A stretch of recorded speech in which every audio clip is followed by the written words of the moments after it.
Assalamualaikum warahmatullahi wabarakatuh. Innal hamdalillah nahmaduhu wa nasta'inuhu wa nastaghfiruh wa na'udzu billahi min shururi anfusina wa min sayyiati a'malina. May yahdihillahu fala mudilla lahu wa may yudlil fala hadiya lahu. Asyhadu an la ilaha illallah wahdahu la syarika lah wa asyhadu anna Muhammadan abduhu wa rasuluhu amma ba'du fa inna khairal kalami kalamullah wa khairal huda huda Muhammadin sallallahu alaihi wasallam wa syarral umuri muhdatsatuha wa kullu muhdatsatin bid'ah wa kullu bid'atin dhalalah wa kullu dhalalatin finnar. Alhamdulillah, pertama kita rafa'kan syukur kita kepada Allah Subhanahu wa taala yang telah menghidupkan kita, yang mengumpulkan kita dalam majlis ilmu, yang telah memberikan kita kekuatan dan kesihatan untuk mencari ilmu dan menuntut ilmu untuk menjadi bekalan kita di hari yang tidak ada lagi ilmu melainkan menerima apa yang telah kita lakukan. Dan mudah-mudahan amalan ini diiringi dengan keikhlasan kita kepada Allah untuk melepaskan daripada kejahilan, kerana kejahilan itu adalah di antara kezaliman. Kerana apabila kita tidak mengenal pencipta kita dengan betul, maka kejahilan itu adalah mudaratkan kita yang boleh menyebabkan, antara sebabnya yang menyebabkan kita boleh kekal dalam neraka. Na'udzubillah min zalik. Oleh kerana itu minta Allah bagi petunjuk kepada kita, dan minta Allah istiqamahkan kepada kita, dan minta Allah bukakan ilmu yang bermanfaat kepada kita, dan kita berusaha untuk menyampaikan diri kita termasuk dalam golongan yang terbaik di akhir zaman dengan ilmu yang bermanfaat, dengan ilmu yang diamal, dan dengan mengikut Rasulullah SAW sehingga akhir hayat kita. La tazalu ta'ifatum min ummati, akan berterusan di kalangan umat aku, zahirina 'alal haq, yang muncul dengan kebenaran, ya, muncul dengan kebenaran. La yadurruhum man khazalahum, dan tidak ada siapa yang boleh memudaratkan dia ataupun menyakiti dia atau nak menjatuhkan dia hatta ya'tiyal amrullah, sehingga datang keputusan Allah, yakni menang ataupun mati syahid. Oleh kerana itu iltizam di akhir zaman ini amat penting, bermula dengan ilmu yang tepat. Dan mudah-mudahan Allah berikan kita ilmu yang tepat, Al-Quran dan As-Sunnah, mengikut fahaman tiga generasi yang terbaik, dan kita istiqamah di atas jalan tersebut. Alhamdulillah, baik. Kita sambung balik pelajaran kita, yang mana kita telah sampai kepada surah yang baru, surah At-Takwir. Surah At-Takwir adalah surah yang ke-81, juzuk 30. Surah yang dikaitkan dengan surah Makkiyah. Jadi surah yang diturunkan sebelum hijrah baginda sallallahu alaihi wasallam. Bila kita membicarakan surah Makkiyah, maka ianya merupakan surah yang menekankan ataupun ayat-ayat yang menekankan masalah akidah. Akidah, yakni kepercayaan kita, keyakinan kita kepada Allah, keyakinan, keimanan kita itu diambil kira. Tuan-tuan dan perempuan yang dirahmati oleh Allah, latihan-latihan ini kena ada pada diri kita. Bagaimana kita kena yakin, ya, bagaimana kita kena paksa diri kita datangkan keyakinan yang bersungguh-sungguh. Kena berlatih. Oleh kerana itu orang-orang yang generasi yang pertama dahulu, mereka itu diuji kerana itulah latihan keimanan, ya. Ahasiban nasu an yutraku an yaqulu amanna wa hum la yuftanun. Apakah manusia itu menyangkakan mereka telah beriman sedangkan mereka belum diuji? Jadi ujian itu merupakan latihan bagi mereka untuk menambahkan iman mereka. Jadi mereka bertahan, mereka yakin. Kalau tidak, kita masakan kita menyaksikan sahabat-sahabat seperti Ammar ibn Yasir, maknya Sumayyah, yang sanggup mati kerana tauhid. Dia sanggup mati kerana mempertahankan akidah yang benar ini. Satu benda yang ajaib, ya. Dia tidak melihat Allah, dia tak melihat syurga dan neraka, ya. Tetapi dia boleh iman. Itu yang kita nak. Itu yang perlu ada dalam jiwa kita. Memang kita akan diuji satu hari nanti, ya. Akan diuji. Tetapi biar latihan-latihan itu ada dalam jiwa kita yang menyebabkan kita bersedia untuk Allah uji hak mana yang kita mampu. Okay? Allah akan uji hak mana iman kita yang kita mampu. Ya, dia tak akan bagi secara lambat zoom kata kita tak mampu, tak.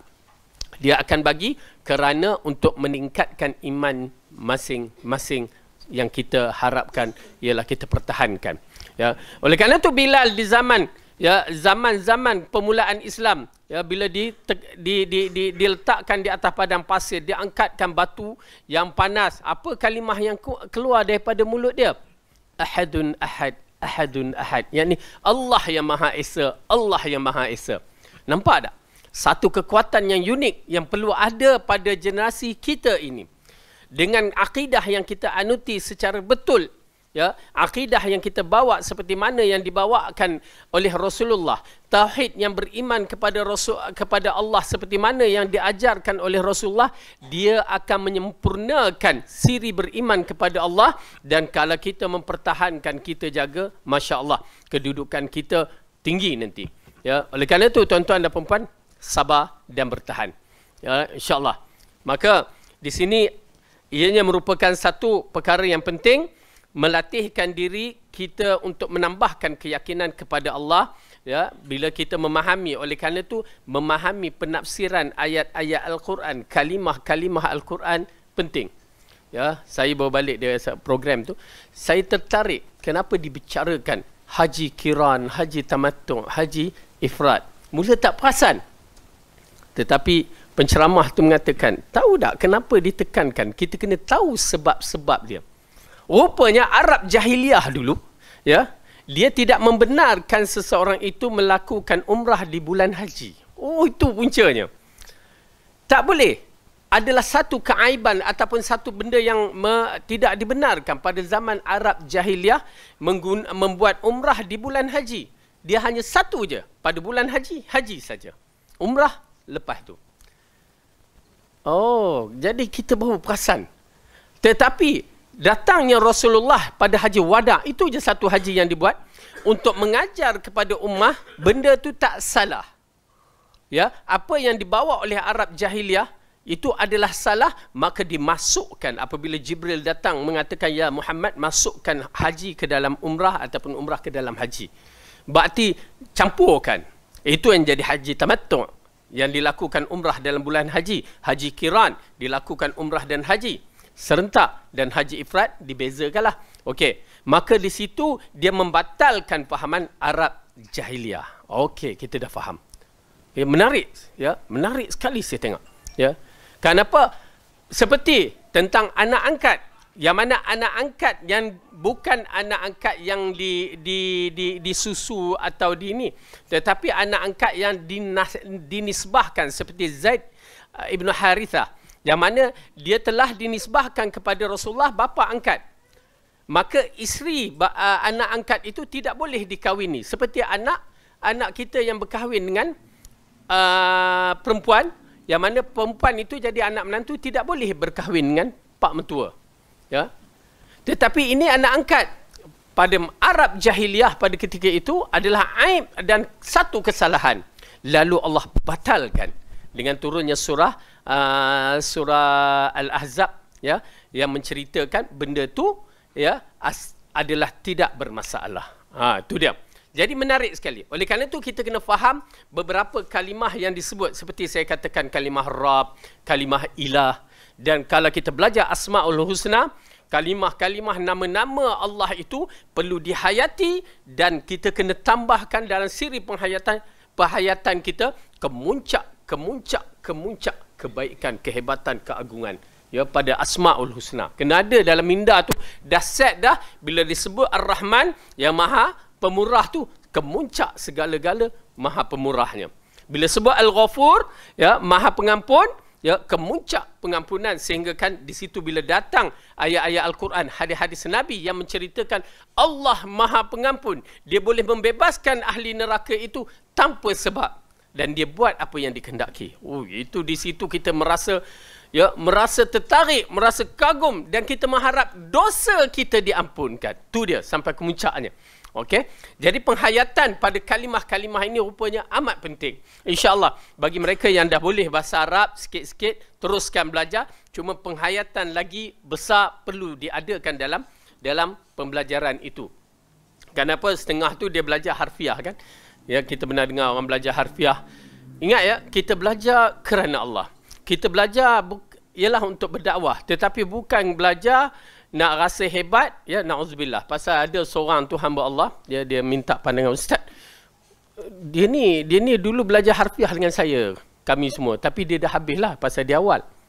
Lepas tu dia kata, Ustaz, saya nak buka kelas tafsir. Nak buka kelas tafsir disebab hanya baru berhabis harfiah saja. Nak buka kelas tafsir. Ya, merbahaya. Merbahaya. Kerana usul tafsir dia tak belajar. Nasih wal mansuh, apa semua ayat-ayat tu. Dan kalimah-kalimah dalam bahasa Arab yang berbeza-beza tu.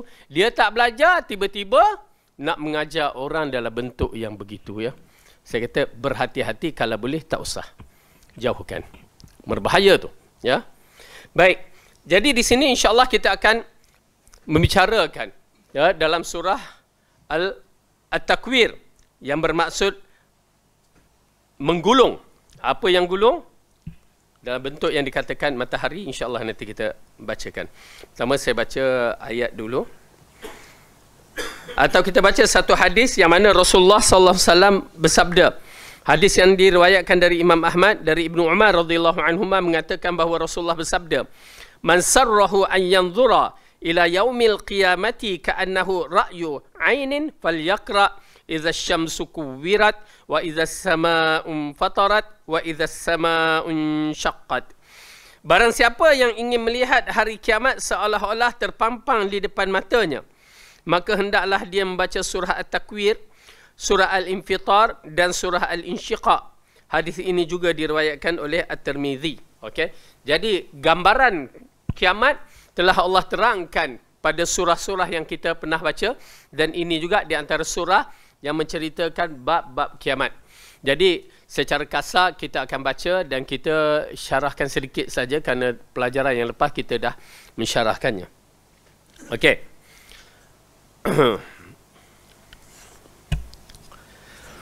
A'udzu billahi minasy syaithanir rajim. Bismillahirrahmanirrahim. Idza asy-syamsu kuwirat wa idza an-nujumu kadarat wa idzal jibalu suyirat wa idzal 'isharu 'uttilat wa idzal wuhushu husyirat wa idzal biharu sujjirat wa idzan nufusu zuwijat wa idzal mau'udatu su'ilat bi ayyi dhanbin qutilat wa idzas suhufu nushirat wa idzas samaa'u kushitat wa idzal jahimu su'irat wa idzal jannatu uzlifat alimat nafsum ma ahdarat. Apabila matahari digulung dan apabila bintang-bintang berjatuhan dan apabila gunung ganang dihancurkan dan apabila unta-unta yang bunting ditinggalkan, yakni tidak dipedulikan, dan apabila binatang-binatang liar dikumpulkan, dan apabila lautan dipanaskan, dan apabila roh-roh yang dipertemukan dengan tubuh, apabila bayi-bayi perempuan dikubur hidup-hidup ditanya, kerana dosa apakah dia dibunuh, dan apabila catatan amalan perbuatan manusia dibuka, dan apabila langit dilenyapkan, dan apabila neraka jahim dinyalakan, dan apabila syurga didekatkan, maka tiap-tiap jiwa akan mengetahui apa yang telah dikerjakan. Allahu Akbar. Baik.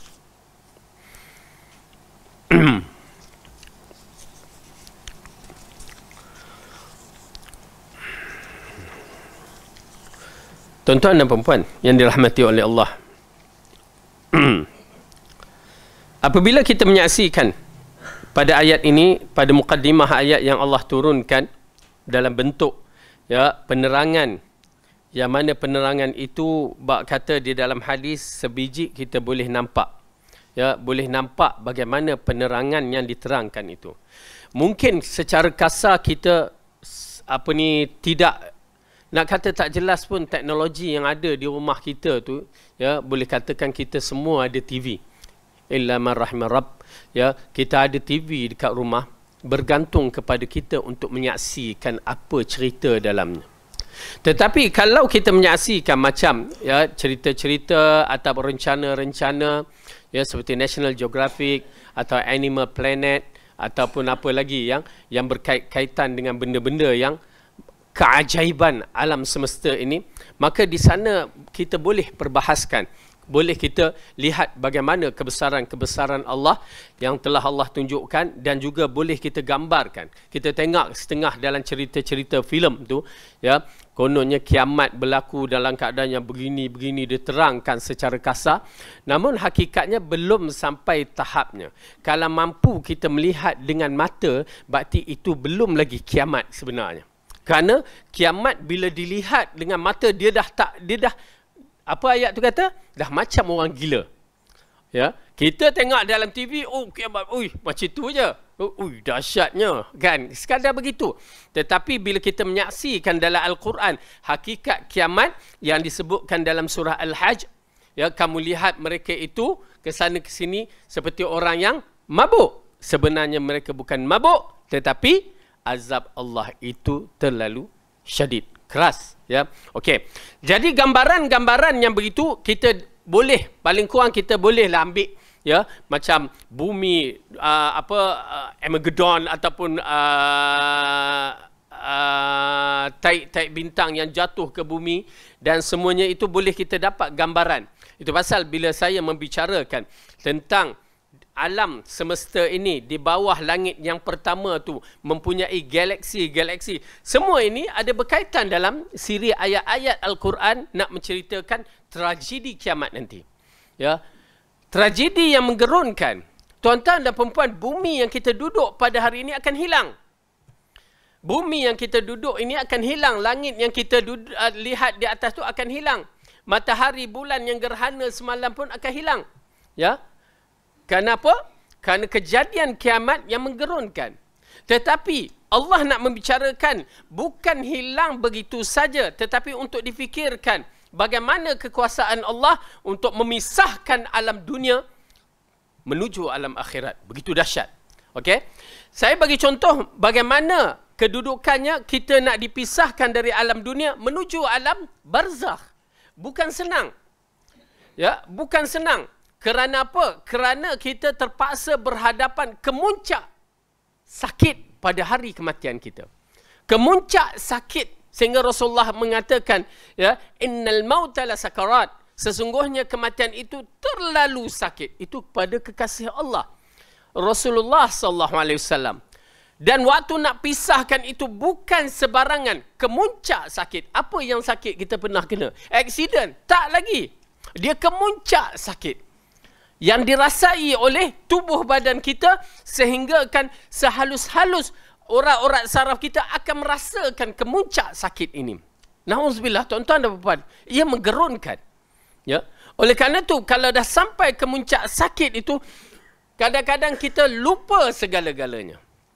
Kadang-kadang memang tidak akan ingat. Tara sakit sedikit pun kita dah terlupa nak solat, kita terlupa zikir pagi petang, kita terlupa beberapa perkara. Tak sakit pun kita terlupa banyak. Ya. Ini kan pula sakit, dan kalaulah kemuncak sakit, ya, dalam siri sakit kematian itu, habis segala-galanya. Oleh kerana itu, minta Allah sabatkan kalimah la ilaha illallah. Tuan-tuan dan perempuan, pastikan kalimah la ilaha illallah itu digunakan dengan cara yang betul. Dia belajar bagaimana penggunaannya. Kerana ianya memainkan peranan sewaktu kita nak mati dan sewaktu kita berada di dalam kubur. Waktu disoal jawab oleh Munkar dan Nakir. Okey, baik. Jadi, Allah berfirman dalam ayat ini, idza syamsu kuwirat, apabila matahari digulung. Ya. Ini di antara perkara yang agak menarik kepada kita, yang diterangkan kepada kita tentang matahari digulung. Ini di antara kemuncak kiamat, belum lagi kemuncak kiamat, mukaddimah setelah api yang berada di Yaman itu, di Eden, keluar, meletup, berlaku letupan yang besar, dan dia menolak manusia menuju ke mahsyar, yakni menuju ke Syam, yang dikatakan mahsyar di dunia. Maka apabila kita sudah berada di sana, di sinilah bermulanya. Pum, digulung. Maksudnya kita lihat dalam penafsiran ini, ya, Abu Talha, Ali bin Abi Talha berkata dari Ibnu Abbas, firman idza syamsu kuwirat, apabila matahari digulung, yakni digelapkan. Tum, padam. Ya. Cuba padam. Kelas kita ni, tum, gelap terus, kan? Ini kan pula dipadamkan di atas muka bumi. Gelap muka bumi. Tak ada lagi petunjuk waktu itu. Tidak ada cahaya, melainkan cahaya api yang dikeliling, yang sedang menolak manusia menuju ke mahsyar. Subhanallah. Kemudian Allah mengatakan, wa idzan nujumun kadarat, dan apabila bintang-bintang berjatuhan. Okey. Dia berperingkat-peringkat dalam ayat-ayat yang begini. Kita menyaksikan matahari dipadamkan. Tum. Bermulanya dari Kaabah diruntuhkan. Oleh kerana itu perbahasan ini agak menarik. Ya, apabila pertama perbahasan apakah pusat alam semesta. Ya, yang kita melihat dalam beberapa teori yang mengatakan pusat alam bintang, matahari, itu ini. Dan saya agak tak apa-apa nak setuju dalam bab-bab tu. Tetapi yang menarik bagi saya, pusat alam itu adalah bumi. Disebabkan dalam surah Fussilat yang meletakkan keistimewaan bumi dijadikan selama 4 masa. Kejadian bumi 4 masa. Dan barulah kejadian langit yang termasuk matahari, bulan, bintang, ya, semua itu adalah kategori langit 2 masa. Jadi bumi keistimewaan dia. Dan di pusat alam yang sebenar, apabila Allah ceritakan dalam surah Ali Imran, ya, dijadikan Baitullah itu hudan lil alamin, petunjuk, ya, bagi alam semesta. Oleh kerana itu Kaabah memainkan peranan penting untuk menentukan kestabilan alam semesta kita. Orang yang bertawaf itu mempunyai kehebatan mereka sendiri untuk menstabilkan sistem galaksi di atas udara sana. Ada satu petikan research yang dibuat agak menarik, ya, agak menarik. Ala kulli hal, nak menceritakan bahawa apabila Kaabah itu diruntuhkan, yang Rasulullah kata Kaabah itu diruntuhkan sebiji batunya, maka bila selesai diruntuhkan, tak lama kemudian keluarlah api di Eden, dan api pun mula menolak manusia menuju ke Syam. Okey, maka bila ditolak menuju ke Syam, maka disitulah kemuncaknya idza syamsu kuwirat. Tetapi orang waktu tu, ya, dah mula takut kerana gegaran dah mula, apa semua dah mula, ya. Itu yang kita lihat dalam surah Al-Hajj. Cuba buka surah Al-Hajj. Kita naikkan satu persatu bagaimana ianya berlaku. Tetapi wallahu alam, ilmu di sisi Allah susunan yang sebenar. Okey. Ayat yang pertama sampai ayat yang kedua. A'udzu billahi minasy syaithanir rajim. Ya, bismillahirrahmanirrahim. Ya ayyuhan nasu ittaqu rabbakum.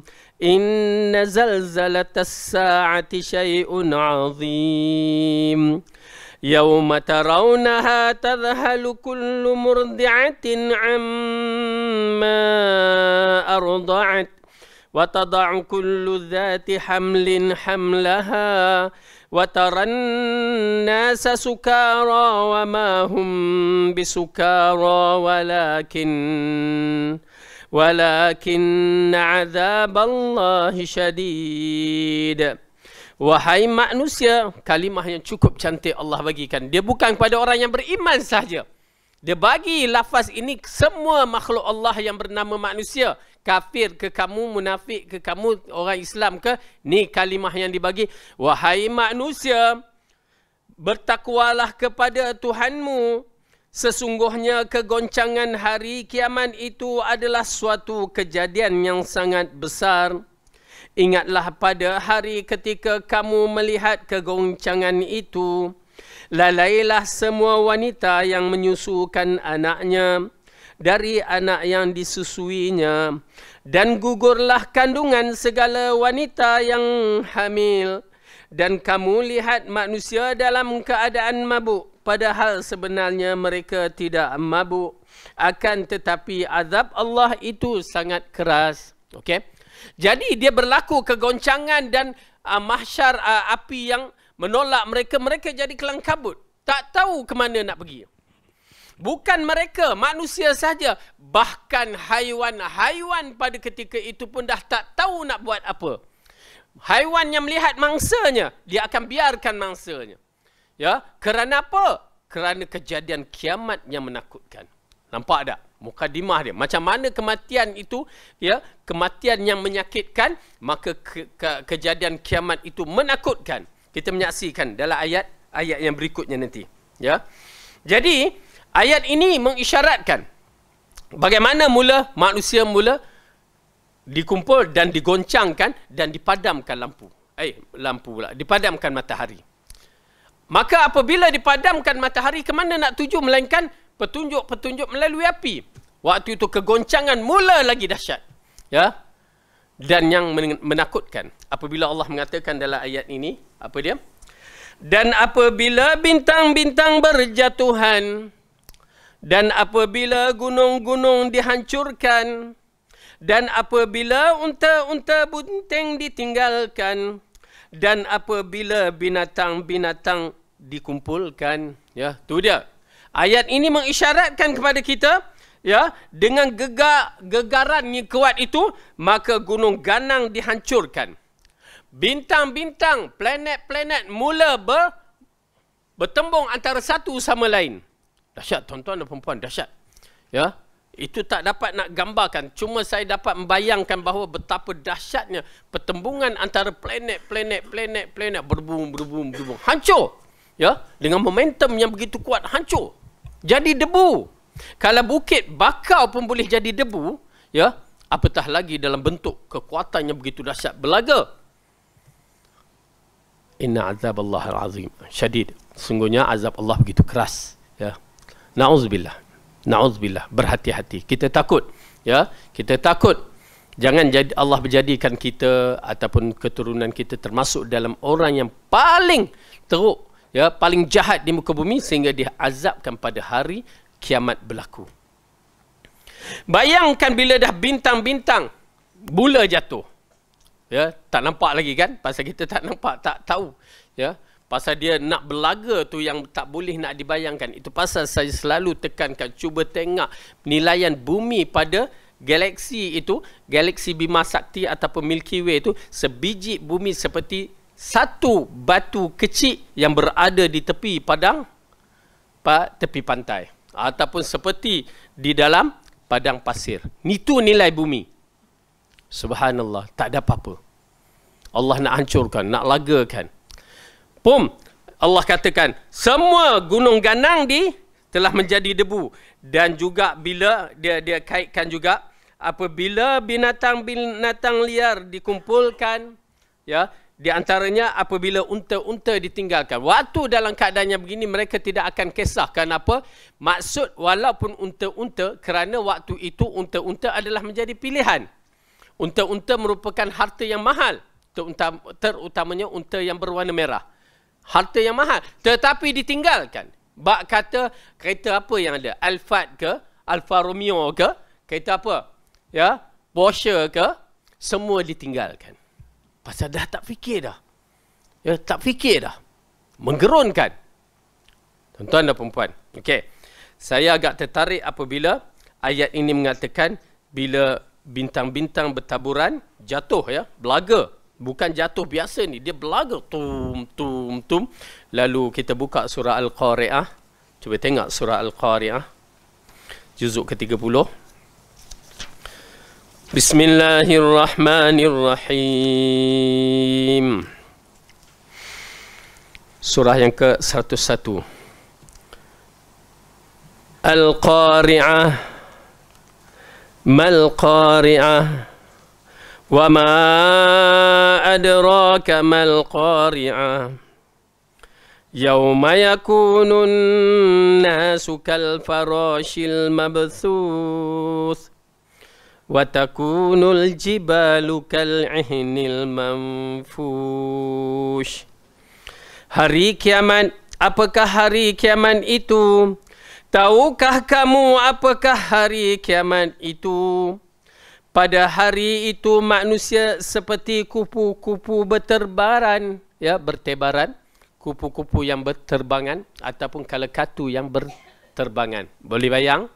Kalau dah banyak berterbangan. Kenapa berterbangan? Bumi dah tak ada. Bumi dah tak ada. Telah hancur.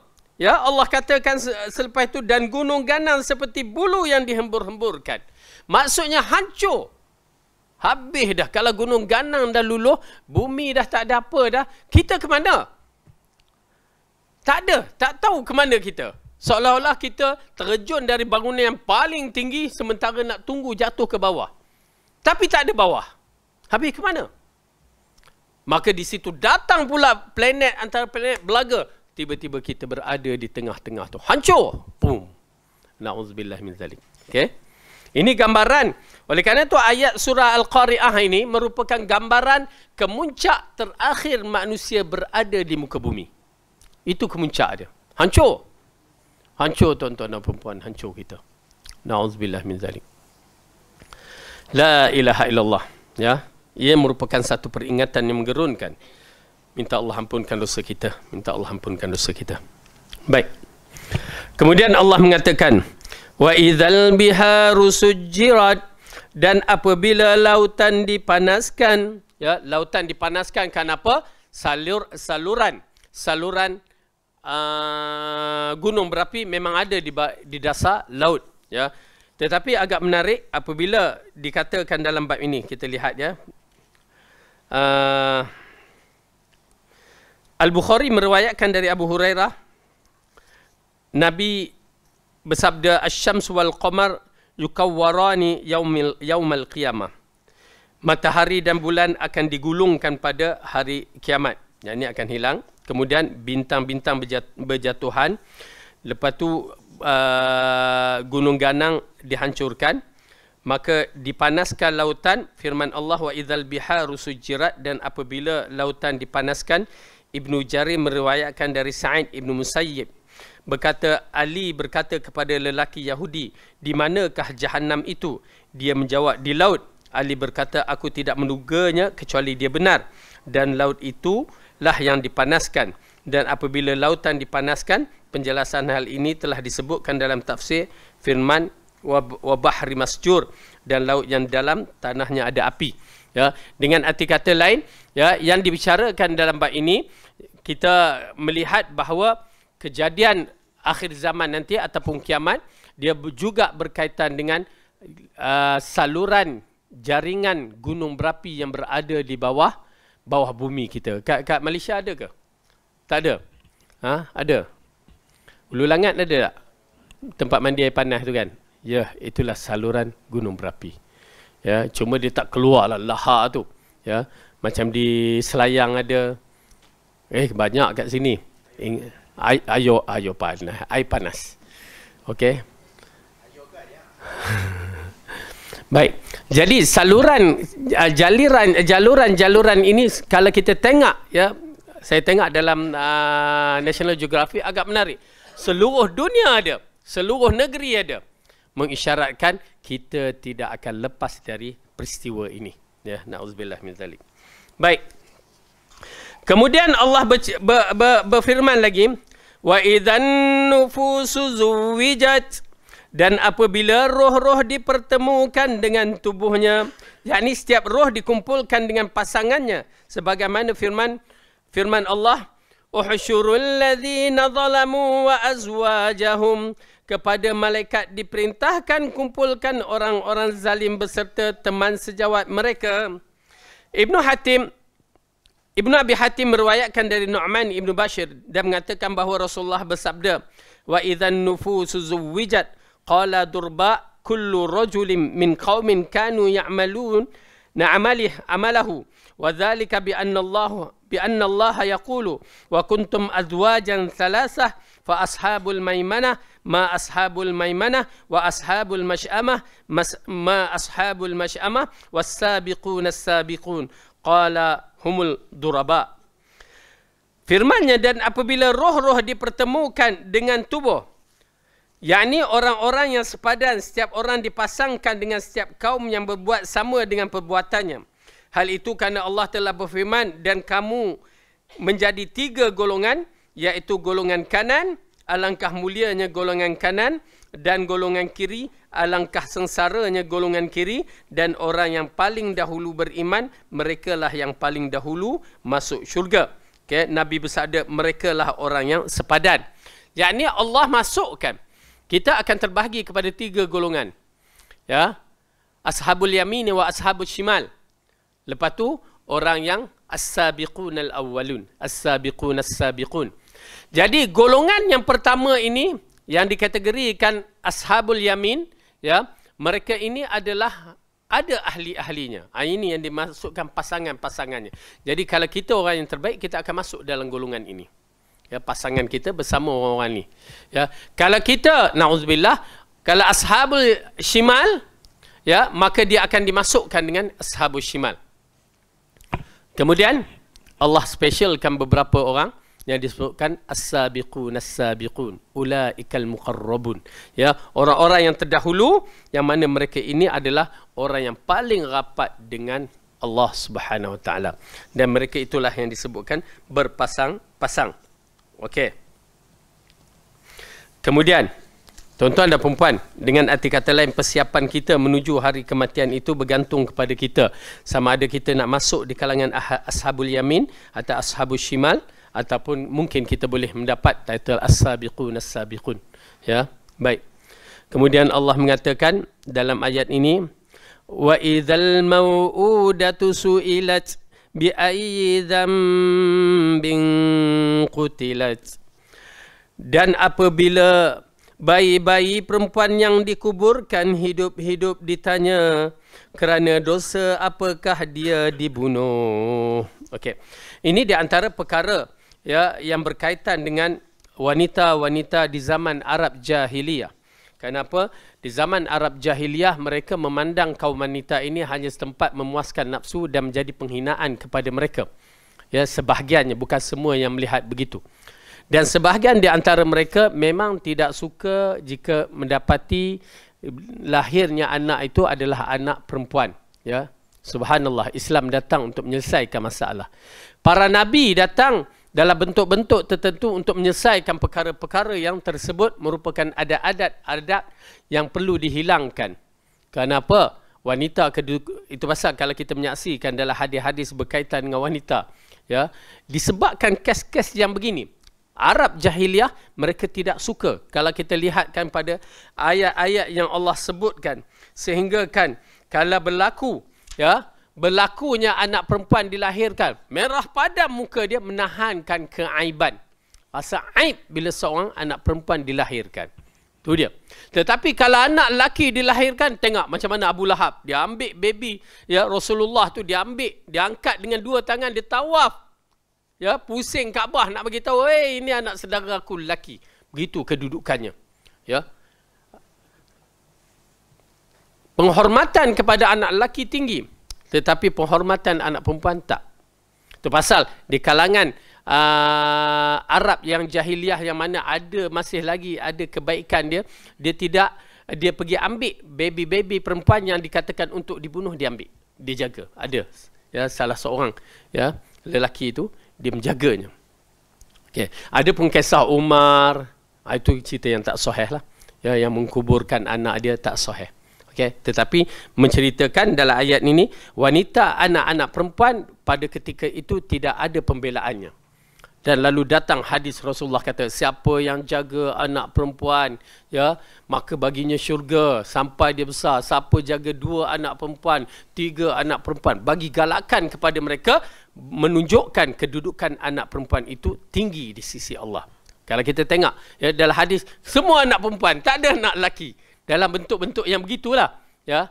Tetapi ada hadis yang dicampurkan dalam bentuk yang ni. Cuma nak menceritakan begitu kedudukan anak-anak perempuan dibela selepas wafatnya baginda, selepas Rasulullah diutuskan menjadi nabi. Jadi di sini di antara anak-anak perempuan yang roh mereka itu, lalu dikatakan apabila bayi perempuan yang dikuburkan hidup-hidup ditanya, kerana dosa apakah mereka dibunuh. Okey. Ini di antara perkara yang penting berkaitan dengan kanak-kanak perempuan, terutamanya bagaimana kedudukan di zaman moden ni ya dapat dikesan melalui scan anak tu lelaki ataupun perempuan. Tetapi kadang-kadang tak betul juga kan. Ya, dia scan anak perempuan, dia siap baju tu sampai beranak isteri dia tengoklah anak lelaki, aku dah siap baju anak perempuan. Okey, tak apa, letaklah nama dia Jamiatun ke apa ke, Tun. Betul, ini orang kampung saya, pangkat pak saudara pun. Kenapa kena panggil Tun? Sebab mak ingat dulu anak perempuan. Ya, tengok anak lelaki, dia letak nama perempuan. Seorang kawan tu nama Rosita,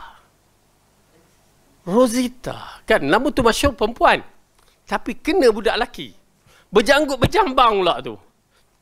Dia kata, tahu Ustaz, Ana dulu, dia kawan kan, Ana masuk SPM, asrama, tiba-tiba nama Ana dalam grup perempuan. Sampai penyelia tu tak percaya. Bawa IC, tengok IC. Lah, nama dia perempuan. Mak bapak kena hati-hatilah. Aib budak tu kan. Saya ada 2-3 orang. Ya. Nama perempuan tapi lelaki. Itu di antaranya Rosita. Satu lagi Nurhaliza. La ilaha illallah. Nama Masya Allah lembut. Tapi bila dia ceramah, semangat, garang kan. Dahsyat. Oleh kerana itu ya, dalam bab-bab yang begini, bagi nama pun kena berhati-hati juga, jangan sampai begitu. Dan yang kedua, saya nasihat bagi mereka yang muda-muda ni, ya, kalau dapat baby, ya, janganlah letak nama terlampau panjang, susah. Ya, apa nama sekarang kita pun tak tahu. Panggil macam Uwais kan, senang. Ya, Usaid.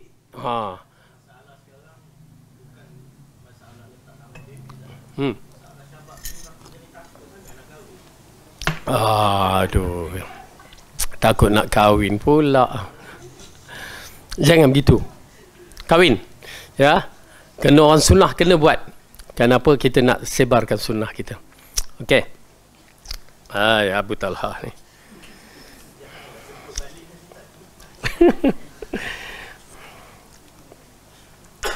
Okey. Majoriti ulama membaca suilat dan al-mau'udatu suilat adalah bayi-bayi perempuan yang dikuburkan hidup-hidup. Mereka adalah korban orang-orang Arab jahiliyah yang tidak menyukai anak perempuan. Pada hari kiamat, bayi-bayi itu ditanya, dosa apakah yang telah mereka perbuat sehingga mereka dikuburkan hidup-hidup. Okey, asalnya nak menceritakan, mungkin kabilah masyarakat kita, dia tak kisah. Alhamdulillah masyarakat Malaysia kita nampak okey. Ya, anak perempuan ke lelaki, yang seorang tu semua anak lelaki sampai ke sudah, yang ni perempuan sampai ke sudah. Ya, ada yang bercampur baur. Alhamdulillah, ala kulli hal, semua Allah bagi yang perlu disyukuri. Waktu saya ya belajar di Pakistan dulu, ya, okey, di mana alhamdulillah seorang dapat di sana anak, ya, sana. Waktu isteri saya mengandung tu, dia tak sama di Malaysia. Kalau di sini doktor dia scan apa semua satu hospital, ni nak kena ke sana ke sini, ke sana ke sini kan. Letih juga. Bila dia scan tu, ya, dia tengok, kita tanya, doktor okey, anak lelaki ke perempuan? Pasal kita dah ada 2 anak perempuan, ya. Doktor tu tak nak cakap mula. Jadi kita pun tanya lagi. Dia tak nak, dia pusing. Lepas tu dia cerita, kadang-kadang kita tengok perempuan tapi sebenarnya lelaki. Mungkin. Atau mungkin kita tengok ni perempuan, nanti Allah tukar jadi lelaki. Orang boy kan. Kenapa doktor ni tak nak cakap kan? Lepas tu akhirnya kita minta juga penerangan apa semua. Kita kata, we are Malaysian. Okay? Kami orang Malaysia. Okay? Doktor cakap apa saja, kami tak ada masalah. Di situ ya, ucapan itu yang menyebabkan dia berani nak bercerita. Dia kata anak perempuan. Kan? Berarti kita dah 2 masuk 3, itulah si Umaymah tu. Okey. Maka anak perempuan. Bujang lagi tu. Okey. Baik. Okey. Jadi dalam kisah, dalam cerita tu akhirnya baru dia cerita. Okey, bagi kita okey je, tak ada masalah. Jadi dia cerita sebahagian kabilah di Pakistan, ya, bila dia dengar anak perempuan, dia mula. Dia tak suka. dia kira nak gugurkan juga. Dia nak gugurkan kandungan tu. Dia nak paksa isteri dia agak payah. Akhirnya dia buat macam mana? Kadang-kadang mah bawa kopi tu ke sini. Kan. Jadi mah pun lalu depan dia pergi sekat kaki dia. Pum, jatuh. Bila jatuh tu perut tempah, kadang-kadang gugur. Jadi oleh kerana tu bila doktor ni dah dapat pengalaman-pengalaman yang begini, maka mereka tak mau cakap. Dan kadang-kadang mereka kelentong. Ya, anak tu anak lelaki, sedangkan anak tu anak perempuan. Rupanya ada kabilah-kabilah di sana di mana mereka tak suka. Kenapa? Bagi mereka anak perempuan kadang-kadang menyusahkan. Satu, sebab apa? Sebab, okey, dengar Abu Muaz. Sebab apa dia tak suka? Sebab bila anak perempuan tu yang jadi isu waktu nak kahwin. Ya, kita orang lelaki yang hantar belanja. Mereka orang perempuan yang hantar belanja. Dengar tu Abu Muaz. Ya. Di sana terbalik, orang perempuan yang hantar belanja, hantar mas kahwin. Masya Allah, kan? Beruntung tak orang lelaki sana? Masya Allah. Okey, jadi disebab itu mereka merasakan orang lelaki ni, anak perempuan ni menyusahkan, nak kena siap mas kahwin apa semua. Ya, oleh kerana itu mereka tak suka anak perempuan. Tu dia. Jadi rupanya ada lagi. Ada adat yang begini masih ada, terutamanya di tanah India sana ya. Tanah India masih ada lagi dalam bab-bab yang begini. Okey. Jadi kalau agak-agak nak kawan orang perempuan meminang, pergi duduk sana. Okey. Arab? Tu tak tahu. Sana duduk di Pakistan. Jadi kita banyak maklumat bab Pakistan lah. Ya. Okey. Baik. Jadi ada adat yang begitu. Ya, asalnya mereka yang salah dari sudut adat-adat yang begitu. Kenapa mereka mengikut adat sehingga si perempuan yang hantar belanja? Ya, balik kepada hukum lelaki yang hantar belanja. Kembali kepada sunnah Rasulullah. Tetapi sampai di Malaysia, lelaki hantar belanja. Bagus kan? Alhamdulillah. Tapi berapa? Itu pula jadi isu. Ya, tak mainlah 10,000 di zaman sekarang. Dia nak berpuluh-puluh ribu. Sakit. Ya, ini jenis yang bermasalah dari sudut hukum hakam yang tak faham nilai arti pernikahan di dalam Islam. Ya, sampai nak jual anak, dikatakan nak bagi banyak tu semua, akhirnya tengok-tengok tak aman mana. Baru sehari dua kahwin cerai. Kan? Itu kesudahannya. Na'udzubillah min zalik. Baik.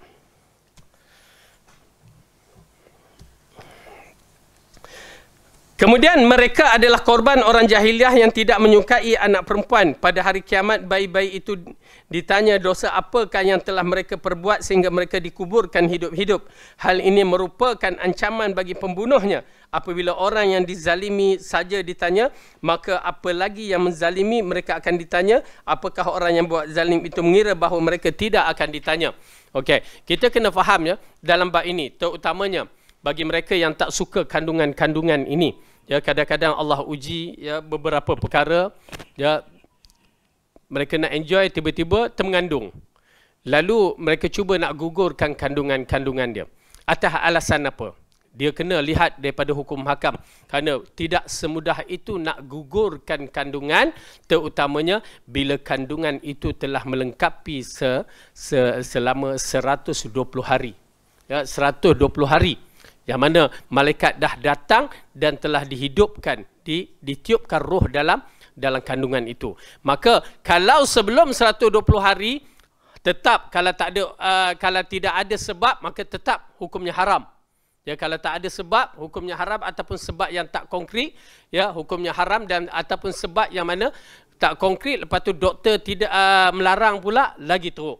Tetapi kalau dah selepas 120 hari, maka di sana hukumnya membunuh manusia. Ya, hukum dia lagi dahsyat. Ya, sana disebabkan tidak ada nyawa lagi. Tetapi selepas 120 hari, maka sudah ada nyawa. Di situ hukuman dia lagi dahsyat yang dikaitkan dengan hukum membunuh manusia. Ya, maka dia adalah hukum-hukum yang berkaitan dalam bab itu. Ali bin Abi Talha berkata, Ibnu Abbas dalam firman-Nya dan dibaca sa'alat, yakni meminta. Demikian pula pendapat Abu Duha bahawa maksudnya anak-anak perempuan itu meminta dipertanggungjawab yang menguburkan mereka, yakni menuntut darahnya. Demikian pula yang diriwayatkan dari As-Suddi dan Qatadah. Terdapat beberapa hadis yang menyinggung bayi-bayi perempuan yang dikuburkan hidup-hidup. Imam Ahmad meriwayatkan dari Aisyah, dari Judaman binti Wahab, saudara perempuan Ukasyah, ia berkata, aku hadir bersama Rasulullah SAW di sekumpulan orang dan beliau bersabda, laqad hamamtu an anha 'anil ghilah fa nadartu fi Rumi wa Farisa fa idza hum yughiluna auladahum wa la yadurru auladahum dzalika syai'a. Sesungguhnya aku ingin melarangkan ghilah. Apa dia ghilah? Menggauli isteri yang sedang menyusu. Tetapi aku melihat orang Romawi dan Parsi melakukan hal itu, ternyata ia tidak memberi pengaruh buruk kepada anak-anak mereka. Okey, ini berkaitan dengan urusan suami isteri. Nak menceritakan berkaitan mereka cuba nak mengelakkan anak perempuan dan berbagai-bagai lah. Okey, ini di antara perkara yang kita lihat beberapa ayat ya yang berkaitan turunnya dalam hukum ni. Kita lihat. Kemudian mereka bertanya tentang azal, maka beliau bersabda, zalikal wa'du khafiyyu wa huwal mau'udatu su'ilat. Itu adalah penguburan anak perempuan yang tersembunyi, iaitu berkaitan dengan firman Allah, apabila bayi perempuan yang dikuburkan hidup-hidup ditanya. Okey, jadi itu dia. Lalu Ibnu Katsir mengatakan kafarat mengubur bayi perempuan. Abdul Razak berkata, Israel menggambarkan kepada kami dari Simak, dari Hab dan Du'man Ibn Bashir, dari Umar Al-Khattab, ia berkata tentang firman wa idzal mau'udatu su'ilat, apabila bayi-bayi perempuan yang dikuburkan hidup-hidup ditanya. Dia berkata, Qais Ibn Asim menghadap Rasulullah seraya berkata, wahai Rasulullah, dahulu saya mengkuburkan bayi-bayi perempuan hidup-hidup di zaman jahiliah. Beliau bersabda, a'tiq an kulli wahidatin minhunna raqabatan. Bebaskanlah seorang budak ataupun hamba abdi perempuan untuk seorang bayi dari mereka. Ya, jadi itu di antara kafarah, yakni denda bagi orang yang telah buat kesilapan pada zaman jahil dia. Ya, maka dibebaskan seorang hamba. Tetapi itu zaman Arab jahiliah ataupun Arab yang ada sistem hamba. Tetapi sekarang tak ada. Tapi dia tak kuburkan secara hidup-hidup, dia gugurkan secara hidup-hidup. Bagaimana kaedah tu? Itu kena rujuk pada majlis fatwa lah. Kemudian dia berkata, wahai Rasulullah, saya ini pemilik unta. Beliau bersabda, fanhar an kulli wahidatin minhunna badanah. Kalau begitu, sembelihlah seekor unta untuk seorang bayi perempuan dari mereka. Ya, jadi ini di antara kafarah yang berlaku bagi orang yang telah membunuh anak-anaknya di zaman jahiliah. Itu berlaku. Oleh kerana itu, tuan-tuan dan perempuan, kita menyaksikan dalam bab-bab ini, para sahabat pun berbeza-beza di zaman kehidupan mereka di alam jahiliah. Tetapi bila mereka dah menjadi sebagai seorang Muslim, cara mereka bertaubat, segala-galanya kita saksikan memang ikhlas. Mereka cuba nak menutup atau mengcoverkan balik kesilapan-kesilapan mereka di zaman mereka tak faham agama. Oleh kerana itu, tugas kita yang kita ni, kalau di zaman jahiliah kita tak faham, ya, maka zaman jahiliah, zaman kita tak pandai, tak tahu dulu, maka coverkan dengan siri amalan-amalan soleh yang boleh kita lakukan. Ya, apa juga amalan-amalan soleh yang boleh kita lakukan, buat, kerana dia akan menghapuskan dosa-dosa kita yang lalu. Ya, itu tanda keikhlasan kita dalam siri kesilapan-kesilapan yang lalu. Dan ingat, dalam bab dosa jangan cerita pada orang. Ya, dalam bab dosa jangan cerita kepada orang. Cukup kita dengan Allah Subhanahu Wa Taala. Kemudian Allah berfirman lagi. Kita habiskan sikit lagi. Wa idzas suhufu nusyirat, dan apabila catatan-catatan amalan perbuatan manusia dibuka. Ini di antara kitab-kitab yang akan dibuka di depan Allah Subhanahu Wa Taala sebagai bukti apa yang dicatatkan oleh para malaikat. Di mana kedudukan ini ianya berlaku selepas mahsyar, selepas kita mendapat syafaat, lalu kita akan diserahkan kitab. Ya, waktu itu adalah waktu kumpulnya kita, semua umat berkumpul. ya, dalam bentuk Al-Jasiyah tu, lalu kitab itu berterbangan. Rasulullah SAW mengatakan kitab itu akan mencari tuannya. Kitab itu akan mencari tuannya. Macam kita tengok cerita Harry Potter tu, ya, dia bukan kitab tapi burung hantu mencari tuannya kan.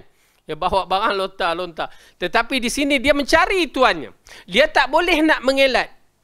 Pertama, dalam bab ini kita beriman, ya, hadis yang sahih, ayat Al-Quran yang sahih, yang mana bagaimana dicatatkan, dirakamkan hanya Allah yang mengetahui. Tetapi bukan macam mana kita menulis ni. Ya, dan bukan rakaman kita yang kadang-kadang tersilap. Tak, memang clear. Berapa dimensi hanya Allah yang mengetahui. Dia merakam perbuatan kita sehingga fi suduri, dalam diri, dalam hati kita pun habis akan dikeluarkan. Okey. Kemudian kitab-kitab itu dikumpul mengikut tahun-tahun yang disebutkan dalam hadis itu. Seorang lelaki dibentangkan 99 kitab. Seolah-olah umur dia melebihi 100 tahun. Kerana dikira kitab ini bermulanya baligh seseorang itu. Bayangkan 99 dibentangkan. Ya. Dengan keadaan kitab itu datang mencari tuannya. Dan kitab itu tidak akan lepas mencari tuannya. Bagaimana dia berterbang? Dia akan mencari, wallahu alam, na'udzubillah min zalik. Dia akan datang dalam bentuk posisi sama ada fa amman utiya kitabahu biyaminih. Okey. Fa sawfa yuhasabu hisaban yasira. Okey. Bila kitab itu datang, dia akan berdiri di depan kita. Dia akan sampai di depan kita, maka kita akan mengambilnya dengan tangan kanan. Fasawfa yuhasabu hisaban yasir. Berarti dengan tangan kanan itu telah membuktikan bahawa dia di antara orang yang akan dihisap dengan baik. Tetapi ada perbahasan. Oleh kerana itu dalam graf saya tu, dia bab hisap dengan penyerahan kitab terbahagi, rupanya terbahagi kepada dua. Ada yang mengatakan hisap dulu baru penyerahan kitab. Pada ayat yang saya baca tu, kitab dulu baru hisap. Berarti ada pertembungan sedikit. Ada benda yang disettlekan sebelum penyerahan kitab dan ada yang settle dihisapkan selepas penyerahan kitab rupanya. Dan perlu distudikan lagi. Wa amma man utiya kitabahu wara az-zuhri. Di belakang, atau dalam ayat yang lain, bishimali. Di belah kiri dan di belakang. Aduh, dia tak boleh kita kata boleh ngelat, ya, konon nak buat cerita, nak ambil zoom, ambil tangan kanan, itu kita kata, ya, kita bawa cerita kartun kita, ya. Di akhirat tidak boleh nak mengelat-ngelat, melainkan kita terpaksa mengangkat tangan kita secara automatik, nak kena ambil juga kitab itu dengan tangan kiri. Wa amma man utiya kitabahu bishimalihi, ya, fayaqulu ya laitani lam uta kitabiyah, lalu mengatakan alangkah baik tidak diserahkan kitab ini. Waktu itulah ratapan berlaku, dan insya-Allah kita akan sambung pelajaran kita pada masa yang akan datang. Wallahu a'lam bissawab. Ya, nam.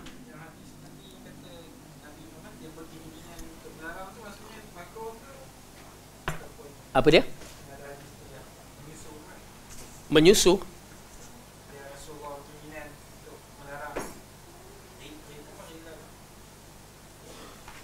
Oh, dalam ayat tu. Ghilah.